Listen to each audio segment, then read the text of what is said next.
டைலரிங்னா easy தானே, அதெல்லாம் ஒரு வேலையா? நான் கூட 2 மாதம் கிளாஸுக்கு போனா நானும் ஒரு பெரிய டெய்லர் அப்படின்னு சொல்லிட்டு நம்ம எல்லாரும் நினச்சிருப்போம். பட் நானே வந்துட்டு டெய்லர் ஆகிறதுக்கு முன்னாடி அப்படி தான் நினச்சேன். என்னடா 2 மாதம் கிளாஸுக்கு போனால் நானும் ஒரு பெரிய டெய்லர் தானே, அது என்ன அவ்வளோ ஒரு பெரிய வேலையா அப்படின்னு சொல்லிட்டு. பட் அப்படி கிடையாது. டெய்லர் அப்படின்னாவே ரொம்ப ஈஸியான விஷயமே கிடையாது. ஒரு கிழிஞ்ச துணியை கூட அழகாக மாற்ற வேண்டிய வேலை தான் டெய்லரோட வேலை. காஸ்ட் அப்படின்னு பார்த்தீங்கன்னா, நம்ம ஒரு ப்ளவுஸுக்கு ரூ. 100 வாங்குறோம்னு வச்சுக்கோங்க. அந்த ரூ. 100க்கு 2 மணி நேரம் உட்காந்து தைக்கணும். புதுசாக தைக்கிறவங்க பொறுமையாக தான் தைப்பாங்க.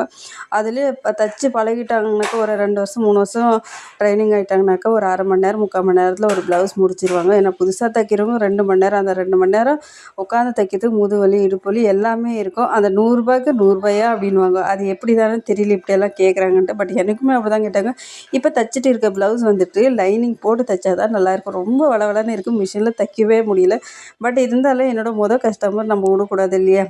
அவங்க எந்த துணி கொடுக்குறாங்களோ அந்த துணி தைச்சி கொடுக்கணுன்ற ஒரு முடிவில் தான் தைச்சிட்டு இருக்கேன். இந்த ப்ளவுஸ் எல்லாம் தைச்சி முடிச்சதுக்கப்புறம் இன்னொரு வீடியோவில்